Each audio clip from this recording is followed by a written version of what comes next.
What's up, everybody? I got dirt on my face from coming back from a bike ride, and I want to share my thoughts with you real quick.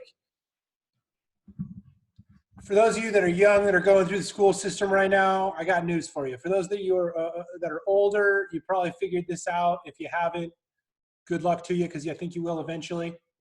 There's levels of both intelligence and morality, and they mirror the same stepwise process. Step one, be taught the rules.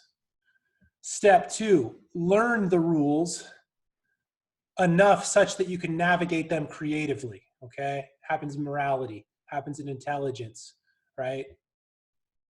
Take in X amount of facts and then rearrange them such that you can answer complex questions or behave in a moral way in a variety of complex situations. Then there's step three, which is the place that not a lot of us get to, or let's just say not enough of us get to as should for the health and well-being of our species. And that is realizing that you make the rules, okay? The moral guidelines that have been handed to you have been created as a function of exploratory behavior by endless just about series of ancestors. The intellectual landscape that you've inherited from your studies are the result of experimentation in the physical and psychological space from past scholars. The third step, the ascended step of either intellect, emotion,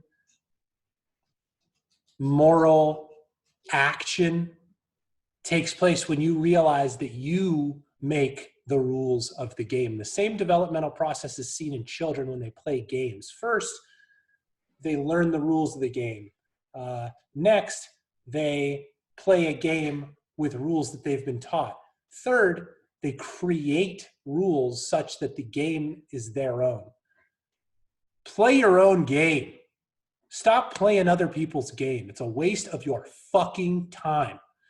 We're all in this world where we're herded and advertised to by extraordinarily sophisticated algorithms on the most robust computing systems potentially the world has ever seen. And a lot of times in our ego or id, we become prey to the imagery of self-definition. We become what we think we are. Stop that shit. It's a waste of your time. Evaluate yourself later. You feel me? True freedom comes when you realize that you are creating the rules of the game in real time. Okay? True intellect comes when you are constantly in an exploratory behavior pattern, when you are in real time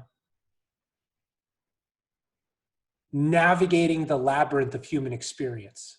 The second that you step out of the moment and into the perceptive or judgmental or categorical realm, you are no longer in the present moment. You're dumber and you are more wicked.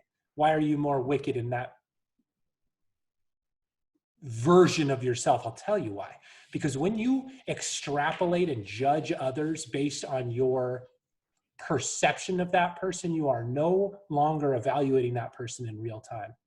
I just heard a good quote, and it was, if you are for freedom of speech, you are for freedom of speech precisely for speech that you despise, or else you're not for freedom of speech. I am for freedom of speech. Disagree with me. I hope you do. Talk to me about it. You feel me? Don't judge me. You don't fucking know me. How do I know that? Because I don't know me. I'm learning about me all the time. I go and exercise and beat the shit out of myself, and I learn more about myself. I find more of me in that experience. I want that for you guys. I want you to find the wisdom of exploratory, heroic behavior. And that happens in every aspect of life, whether it's becoming smarter and working on your intellectual capacity, educating yourself through exploring new topics that interest you, whether it's becoming a more upright, honorable, honest, integral, that is, a person with integrity, version of yourself, an individual with integrity, by standing up and exploring your ability to tell the truth, say something and do that thing, testing your ability to stop being a fucking liar. Okay? That would be on the moral side of things. How about on the emotional side? Well, explore your ability to confront your own emotional space, right? Easier said than done. Go into your subconscious, face your darkness, right? The same metaphor works for every different compartmentalized way we've tried to break down the human, as if we understand what it is to be human. Newsflash, we don't. We are human. You feel me? There's a difference between is and the sterile definition of what was. You feel me? Things can exist in conceptual space, like Aristotelian or Platonic conceptual space. But things are in a Dionysian flow, in a romantic, mythic, religious, sacred sense. And whether or not you are given to believing in something greater than yourself, it's very sad to me that I think in the new atheist postmodern era, we've lost the connection with value and morality and the sanctity of what is good and noble in exchange for these nebulous concepts like equality. Well, I hate to tell you, but the fucking truth is there's no such thing as equality. People are different. And you get to strive towards becoming a better version of yourself. And it's uncomfortable when you see somebody that's better than you, but it doesn't mean that they're not better than you. Somebody runs faster, thinks more clearly, speaks more concisely and in a more articulate manner. If somebody takes better care of themselves or speaks more truthfully, is a more competent orator, that's real, okay? Whether or not you're going to whine about it and try to tear them down, it's the fact of the matter. And the correct response to that discrepancy is not trying to tear down somebody's ascended nature, is to try to build up your own. And we all face struggle.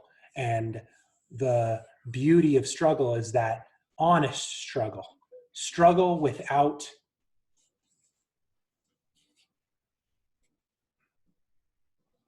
feeling sorry for oneself is noble in and of itself. So be yourself, stop trying to fucking fit in, work on the things that you want to work on, embrace the suck, embrace your own struggle towards a higher version of yourself, and more fucking power to you. I'm right there with you. Much love, everybody. Peace out.